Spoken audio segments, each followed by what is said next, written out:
So mga kabaksing, kasado na po ang bakbakan na gaganapin bukas sa T-Mobile Arena sa Las Vegas sa pagitan ng dalawang undefeated knockout artist na sina David Morrell at si David Benavides.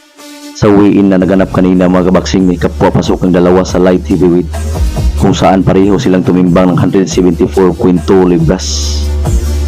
Ang bakbakan ng dalawa ay isang 12 rounds light heavyweight bout.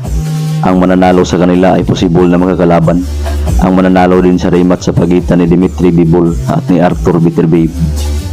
Si Benavides ay isang knockout artist undefeated na hawak ang kartadang 29 wins with 24 knockouts.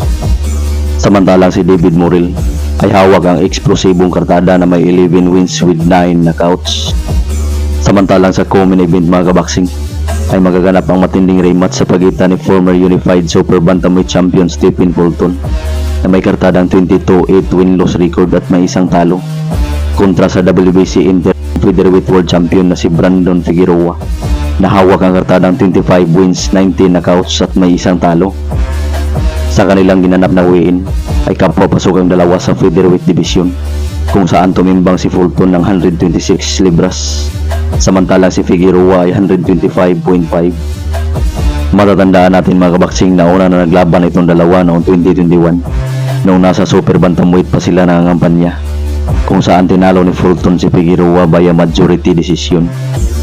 Samantalang sa iba pang undercard ay sasabak din bukas para sa kanyang huling pagbangon mula sa kanyang pagkatalo sa kanyang huling laban ang former World Boxing Association o WBA Super Lightweight Champion na si Isaac Pitbull Cruz, kung saan kanya makasagaw pa ang kapwa Meksikano na si Angel Ferro na may boxing record na 23 wins with 18 knockouts at may 2 talo.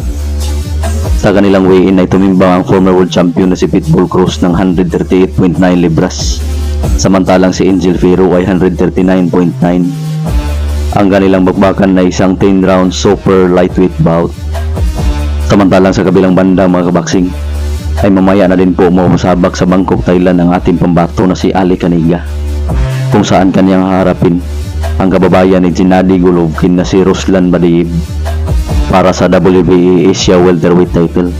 Sa kanilang weigh-in na naganap ay tumimbang si Badaev ng 147.2 libras samantalang ang ating pambatong si Caniga ay 145.4. Si Caniga ay hawak ang boxing record na 11 wins with 7 knockouts at may isang talo.